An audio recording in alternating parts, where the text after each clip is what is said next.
Hello, everyone, and welcome to the new Questel webinar. I'm Hello. Elena Galletti. Maybe some of you know me already from previous webinar, and today we will talk about design. The purpose of this webinar is to provide some insights on recent market trends on design applications, insights on the HUG system. Then we will have a special participation of an external law firm, Brandstock Legal, and we will guide you through the process of filing an application, how to select which is the right application, which is the right geography coverage, and the latest insights on the European reform on design that just came into action. Let me just introduce you this webinar. As you know, you can use the chat. If you have technical issues, we have someone from Questel that is helping us. Thanks a lot, Sofia. If you have some questions, please post them in the question box. And if we will have time at the end of the webinar, because we have a lot to say today, we will, with pleasure, reply to all your requests. Otherwise, we will reply via email. Last information, I remind you that this webinar is recorded, so we will send it to you afterwards, as well as the slide that we use today. If you have further interest in Questel webinars and the topics that we will cover today, and the topics that are, let's say, in the aim of Questel solutions, please visit our website, questel.com. Let me introduce briefly my colleague for today. Thanks a lot, Rebecca Bonnet, for joining us today at this Questel webinar. Rebecca comes from Brandstock Legal. She is the legal manager of the Spanish desk. She is an IP attorney with years and years of experience in managing trademarks and designs and all the related IP matters. Thank you, Rebecca, for being here today. Thank you so much for hosting me. Let's go quickly to the agenda for today. So we will have an overview of the current design market, some specific details about concept and registration requirements. When it comes to design, there are a few aspects that you need to take into consideration. So we will work through them with the help of Rebecca. We will also cover the topic registered versus unregistered, because this is usually a question that we get multiple times when it comes to design, and how can Questel support you with several services. And last but not least, the key highlights from the European reform. So let me quickly give you a few data about what we have seen in the recent HUG yearly report 2024.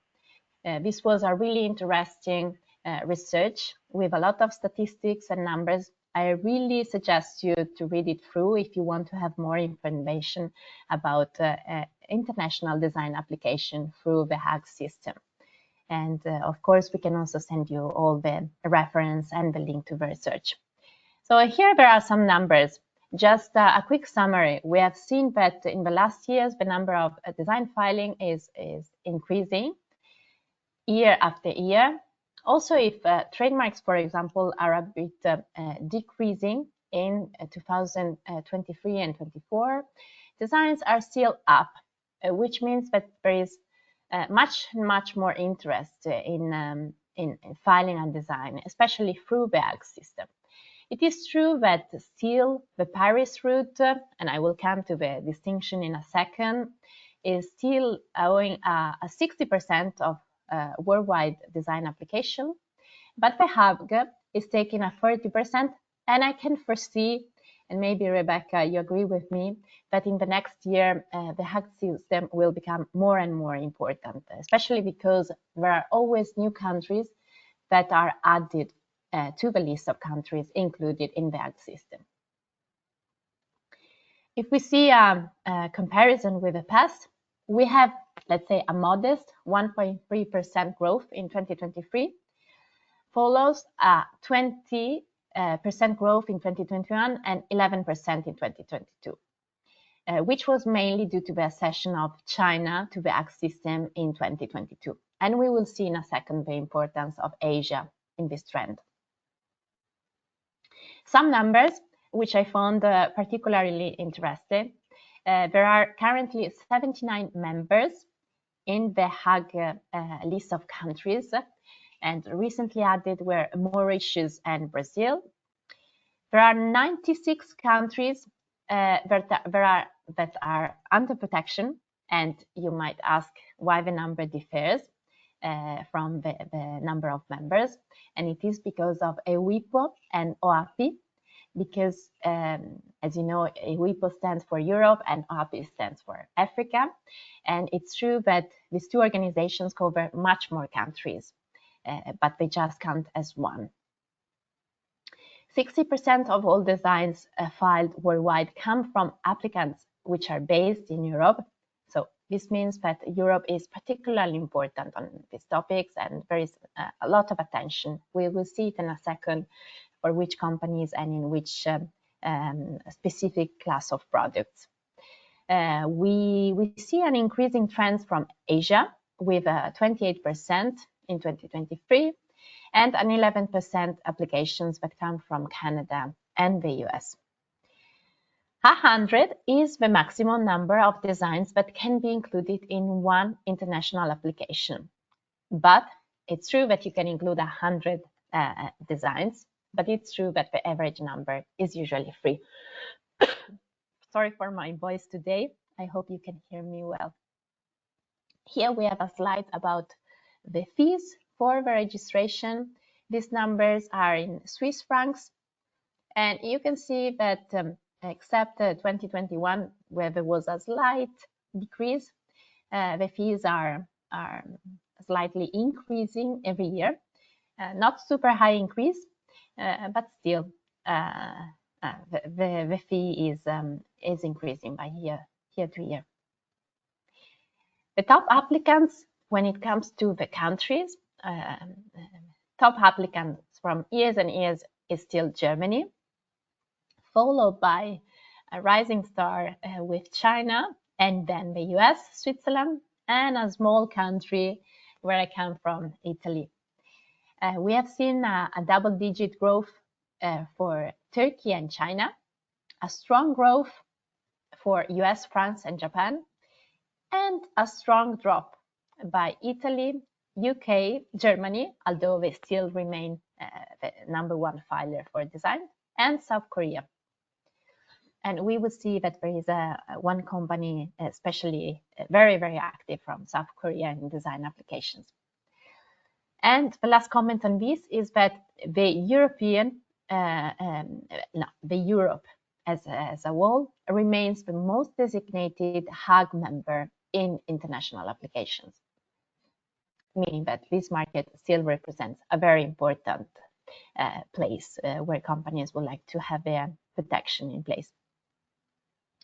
When it comes to the owners, and I know that probably some of the owners that I mentioned here are also connected today, we still see Samsung Electrics as #1 applicant coming from Korea. Then we have Procter & Gamble, and then another electronic company, which is LG. And same level, we have Porsche, which is the famous auto house in Germany. And then #4, Xiaomi Mobile Software. If we see it by classes and by products, it is true that the most important class is still class 12, which is about transport.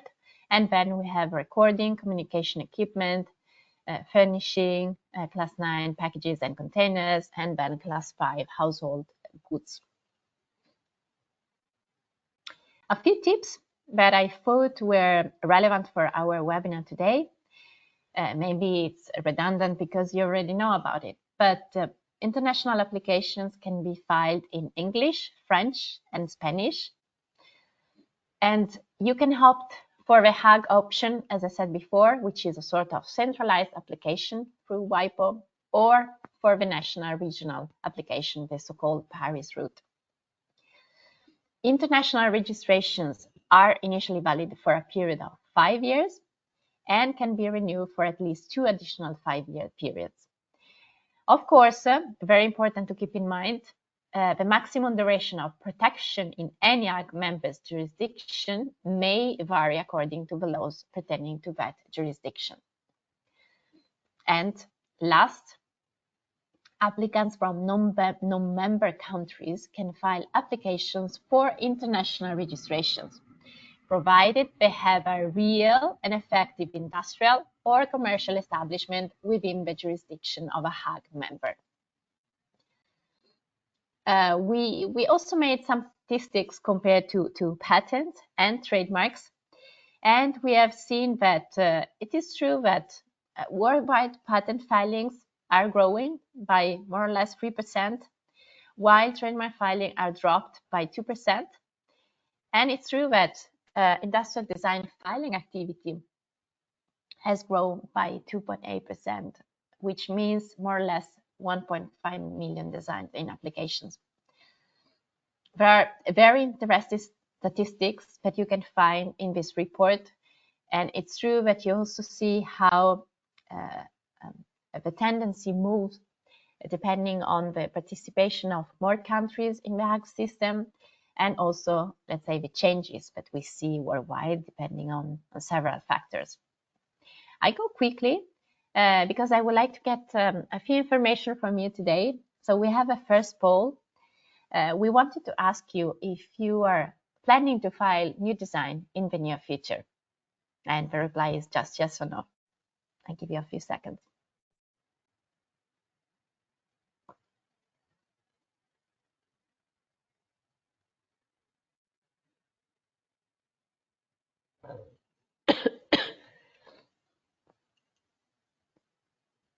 So I think that you have voted.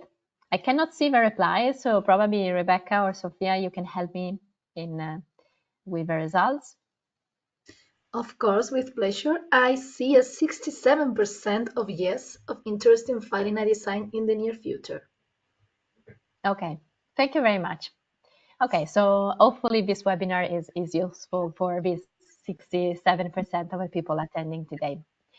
So we go now to Brandstock Legal, and thanks a lot, Rebecca, for giving us a lot of details about registration, concept, requirements, and coverage. Thank you so much, Elena, for your introduction and the first part of the webinar. I'm sure it was really interesting to all the attendees. It was really also for me because it's really interesting for us as lawyers to see how much we file and where, of course. And then, without further ado, going to this part, we're going to focus basically on the concept and registration of designs. Here we choose two really important and famous designs, and I wonder if some of you know which one they are. On the right, you have the famous Birkin, the Birkin bag for Hermes. And then on the left, we have the Chanel No. 5 perfume. So as you can see, many interesting things can be protected as designs, as you know. If we pass to the next slide, we can go deep into the concept of what is, in fact, a design. Here we can think, of course, on basics, and it's the appearance. The appearance is how it's stated in the Article 2 of the European reform. So here you can see the appearance of the product is the thing that you can protect through the registration. Of course, it's important to take into account that, thank you so much, Elena. Apologies, thank you. It's really important to take that you can protect the design, a part of it, or the whole design. Of course, it's really important also to take into account visual nature only can be protected. What does it mean? It means that no functionalities are protected. For that, we have the big brother of the designs, that is the patents. Then also it's really important to take into account while thinking what is an industrial design. It's what it's protected. It's the visual features. We can think about an ornamental, and also we can think about apologies, Elena, because I could not see the view. I don't know if you hear. Thank you. I think it was minimized, Elena. I don't know if you hear me. Yes, I Yes, can hear you. Do you see I my think screen? yes, I think we had some glitches because I saw the presentation moving. Apologies. So let me continue. So of course, it's important to take into account that what's protected is the visual features, which could be also the shape, for example, of the product, but also the materials and the colors. It's really important also to think about what is protected here. And here we have the visual impression, but that we are going to dive deep into the next point. So I don't know if Elena, you can pass to the next one. Thank you so much. I don't know if the pool is able to see the slides properly as I see them blurring. Elena, I don't know if Sophia can help us I here. see them. I see them correctly. I don't know for the others, but I can see Yeah, them. maybe Sophia, you can just let us know. Yeah, everything looks fine on my end as well. Okay, might be my computer that is playing around with me. Apologies. So when we go to the registration requirements, we have a few that are important to take into account. The first one is the novelty. So a design has to be a novel, which means has not been available to the public before the filing date. With this, what we're thinking, imagine you have a product and you release it in a fair in China, for example. Then after that, you lose the novelty requirement and that cannot be protected. That is why it's really important for the business to think also about it before releasing a product. Then when we think about the individual character, what is that, you might ask? Of course, that is the overall impression to the informed user. This is what is the informed user? Is the regular consumer or a professional? With this, we can put as an example. Imagine that we have a design of a ring, a really distinctive ring. If it's different to a regular consumer or professional that acquires or produces rings, then it has an individual character and it can be registered. Then, of course, it goes without saying, and is of course obvious, that it has to be visible during the normal use.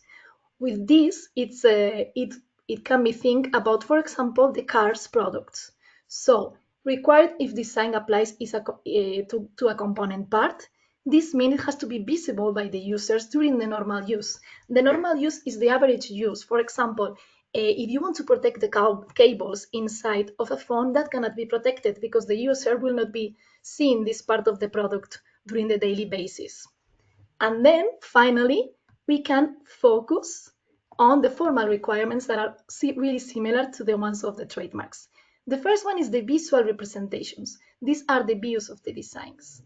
Usually with one view, you can protect a design, but it's true that we always recommend to protect all the parts, which means the top, the bottom, and the front of it, and usually are semi-views. The product indication is the Locarno classification. So like trademarks, we have a classification for the products of the designs. You have to choose which product you're going to use. And then last but not least, the fee payment, of course, like with trademarks. So we can pass to the next one. Thank you so much, Elena. Thank you.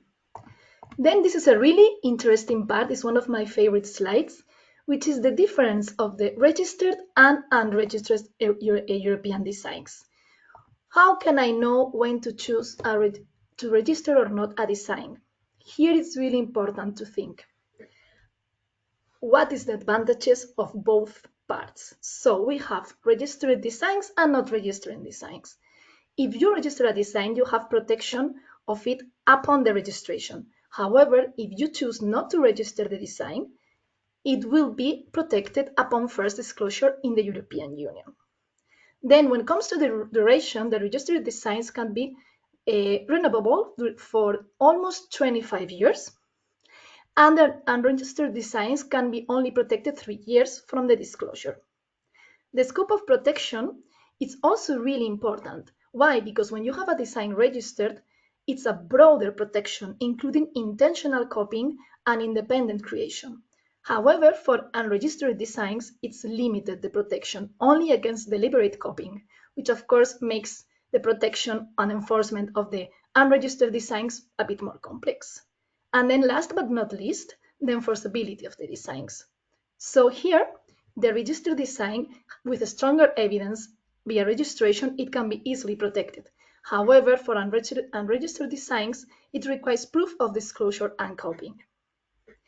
Here, if we pass to the next one, how can we address then if we should register or not a design? It depends basically on the situation of each case. When to register, it will be, for example, for long-term commercialization products or high valuable designs that will be used for long-term too, of course. And if you have a licensing intention, it's really important to obtain a registration because it helps the license agreements. But we also have some advantages for the unregistered designs that could help us make a decision. For example, if we have a short product life cycle that will be released, I'm thinking about fashion products and also about fast market entry needed. Sometimes you need to go into the market really fast and you don't have time to register. Then it when unregistered can be an option for you. And then, of course, it's really important to think about the money and business constraints are one of the most important reasons to also go to unregistered designs. Thank you, Elena. So if we pass to the next. Then, how do we start protecting the designs? How do I choose the geographical protection? Usually what we do is that we recommend to start with a European design and not with nationals. Here we know that some businesses directly start with the protection of the designs in all the countries that they consider could be interest for them. But usually, personally, as a professional, I recommend to do it otherwise. With what I mean? I mean that it would be the best for also for the business to start with the European design filing. Usually, as Elena was saying, Europe is one of the most important markets. So if you file it with confidential priority founding and the fair publication, your competitors will not be able to see your product, but you will have time to think when you want to protect, where you want to protect your design. You have the 6 months priority window where basically the business can choose and evaluate the market interest and the enforcement needs. And then after this assessment has been done in these 6 months, you could choose either Hague or nationals. Here, personally, I recommend a combination, usually to use Hague as much as possible for all the countries that you are interested, and then for the rest to go with the nationals. Of course, it could be some exceptions. Sometimes for China or US could be better to go national, but usually we recommend to go with Hague. And then this, of course, has benefits for the business. The most important is the cost efficient, because with Hague, once you file one international registration, you can just renew one design, and it will, of course, make it easier for you to manage your portfolio. Also, it would make a business alignment easier and the time optimization. Thank you so much, Elena. Then we can pass to the next one. And of course, some key takeaways to sum up all the things that we just said is that WIPO is really a good option for the countries that are part of the Hague Convention to start the route. Then the centralization is that we can manage Hague and European designs filing to ensure consistency. With this, what it means, if we start with the European design and then we go through Hague and some nationals, it's much more easier to manage your portfolio. And of course, it's always suggested to do a strategic pre-filing assessment to avoid as much as possible refusals. Thank you. That will be it. Thank you, Rebecca. Very interesting. We will have a second poll now. I'm sorry for the tech issues we have sometimes with the slides. We wanted to ask you if you are aware of the pros and cons related to design filing. Of course, this is a very general question, but we wanted to understand the knowledge of our audience today. And please, Rebecca, if you can comment on the results in a few seconds. Yes, of course. So let's see.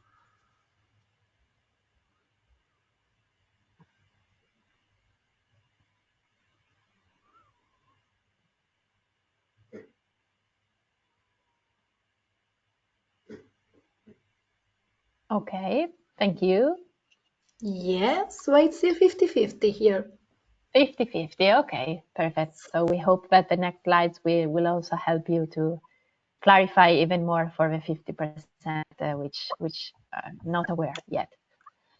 So we wanted to mention how can Questel support your design activities. We have several services and also platforms that support your next design project. We offer a search service, and keeping in mind what Rebecca mentioned before, that novelty is an essential requirement of design protection. So it's true that every time we file a design, we should also consider running a search before. How can we support? Very easy. We get information about the details of a design from you. We check the Locarno class, the jurisdictions. We conduct preliminary search to estimate the precise effort. Then we share effort with you and propose a timeline. And then we conduct the search and share the search report. If there are some feedback, of course, we incorporate feedback and share a revised search report. That's all included in our search report. And then if there are no further feedback, the request is closed. To run this search, we use two tools that we have in Questel. As you probably know, Questel is very famous for its orbit intelligence, very powerful tool when it comes to patents and designs. And also a Markify tool, which is focused on trademark and design database, as well as common law and other databases, which can be very useful for your search, also for trademarks. A few indication about the lead time and search report. The results are typically ready within 2 to 3 weeks, but if there is an urgency, we can accommodate that. We can provide a report in several formats. We usually rank lists of relevant results and documents at the beginning. We then provide bibliographic details of relevant search results. And of course, we also include the search queries that we have used. Key benefits of using Questel for doing your design search. We have a lot of experience in doing this kind of search in diverse Locarno national classifications. We then proceed with, when we have done the algorithm search part, we proceed with a manual review of all the results.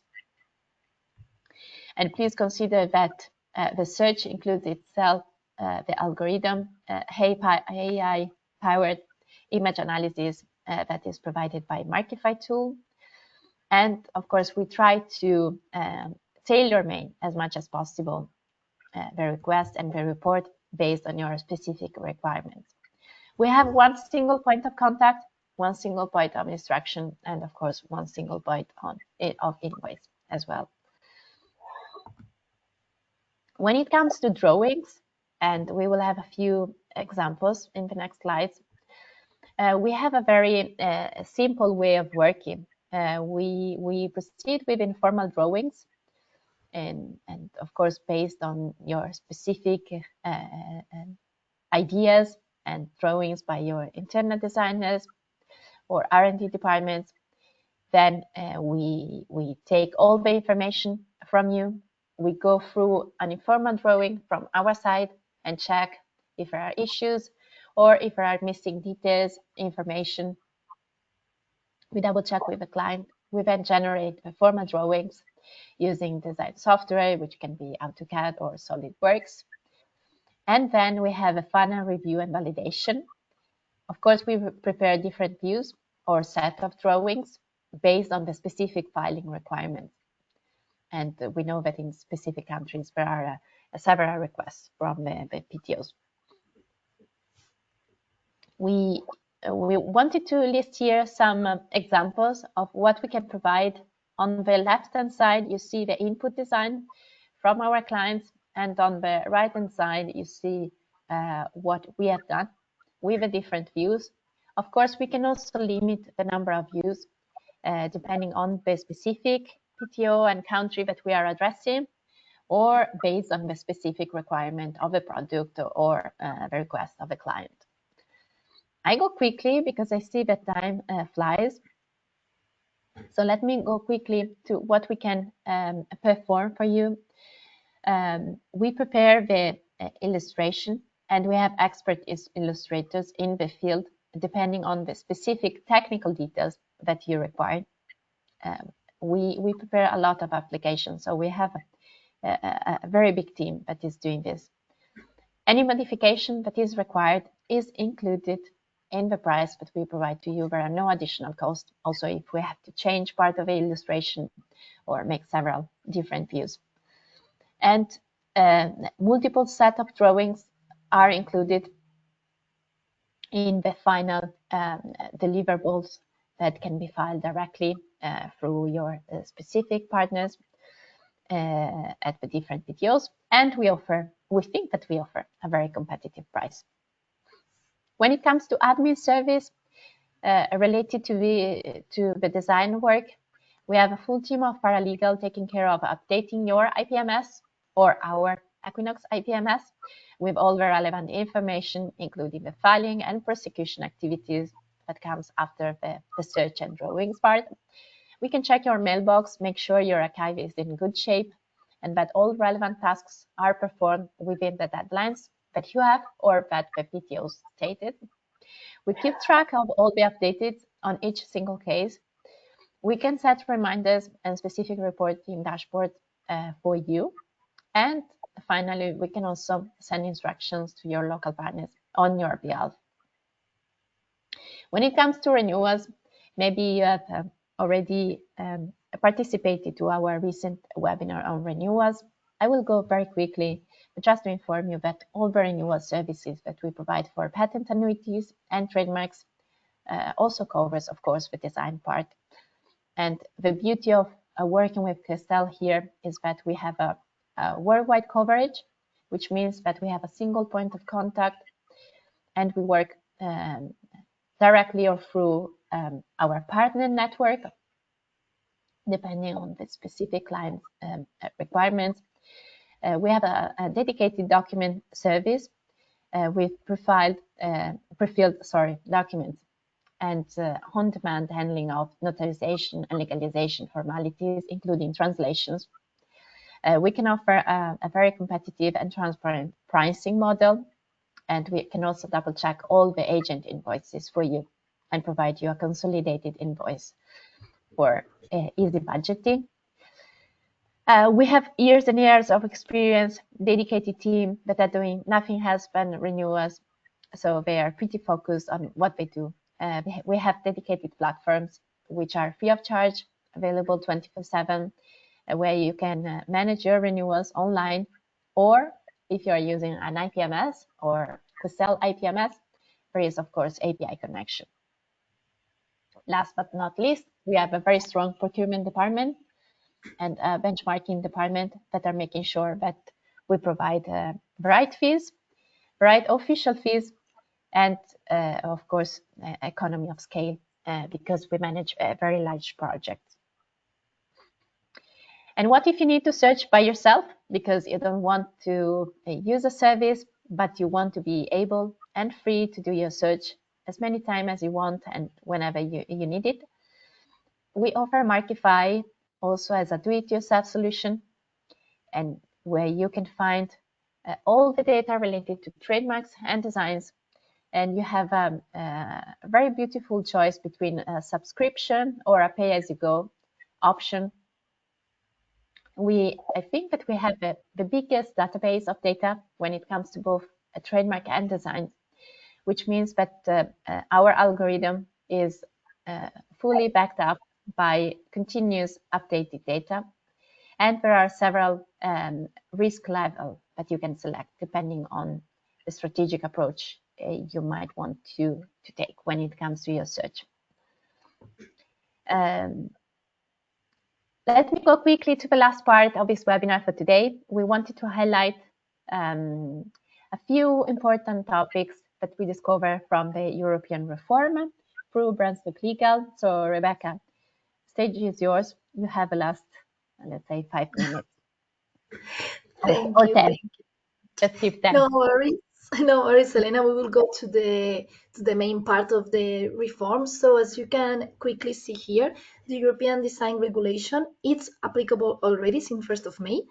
However, the European Design Directive will start to be applicable after, I think I remember, the 9th of December of 2027. So we still have some time there to focus on the administrative cancellation proceedings and the spare parts clause, which is a really interesting and complex one. If we pass to the next one, that it's really easy to see one of the benefits of this reform. The first one, it's the European Union designs. So it replaced the community designs and aligns, of course, with the current European terminology. And it's important for us as lawyers because, as you know, for us, the words are important. Then, if like with trademarks, one really good thing that we will have from now on is the European Design Courts. This is the new name for the design court, and it emphasizes apologies. It basically emphasizes what's the role for these courts in the European design law. And then last but not least, also really interesting for the businesses is the C symbol. That means it's registered. Basically, it's the same as for trademarks, and it can be used also when you are packaging your products to show the counterparties that your design is protected. If we go to the next slide, thank you. Here we have really interesting parts for us lawyers and also for the businesses. The first part is the abolishment of the unity of class. Here I take the opportunity to reply to one question that we received about the Locarno classification. Quickly to sum up to everyone, the Locarno classification, it's basically the product that we are protecting. It's us who has to choose which one it is. And you have the Locarno classification is a bit different for the NIST ones because you have the class and the subclass. So you choose both of them and you protect it. And then if the office considers it's not accurate to the product, you will receive an office action. It's also crucial to know that only one Locarno class can be for the design, of course, because one product can only be one product. As an example, a kettle could only be a kettle. So usually that's why you only choose one Locarno class for each design. But one thing that we have new from now on is the abolishment of the unity of class. The unity of class was in the past, of course, meaning that if you protect a design, it can be only for one product, which means if you file multiple designs, all these multiple designs could be from the same Locarno class. But if it was different Locarno classes, you have to therefore do different filings. Now this principle is broken, and you can file in one design application many different designs in many different Locarno classifications. Also, we will have an increase on the design limit. We will now be able to file up to 50 designs included in each multiple application. And last but not least, we will be able to include new representation standards as 3D views or digital formats.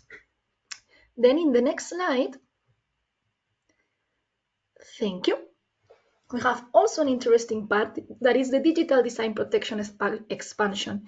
Is one of the main advantages that we have with this reform. Of course, we will have an extended coverage as from the 1st of July of 2026 that will cover animation of and movement, visual effects, geographical user interfaces, logos, and software patterns. Here, for example, we can think about the intro for a TV show. That could be protected. Of course, it opened the doors for many legal questions, but it will be able to be done if we follow the reform. We also will be able to protect non-physical products, for example, digital products, interactive environments, and virtual reality designs. So as you can see here, we have the open door, and here we think, is this a new reality? Oh, apologies, or is this the new Far West? Thank you. That will be. Thank you very much, Rebecca. Very clear. Of course, we can be speaking. Apologies. We can be speaking for hours, Elena, but Thank you, Rebecca. Very interesting, and due to the importance of European applications, I think that we will have much more discussions about what is going to happen with this reform. So thank you very much for your legal advice and update here. It has been very interesting, and I can see that there are a lot of questions coming in the chat. We will make sure we will reply to all of the questions. Thank you very much for attending the webinar today. As I mentioned, we will reply to your questions directly via email. You will receive from us the recording and the presentation afterwards. Thanks a lot. Follow us on our social media channels. See you at INTA next week if you are participating. Thanks a lot, Rebecca and Brandstad Legal, for participating today. And see you at our next webinar. Thank you very much. Bye-bye. Thank you.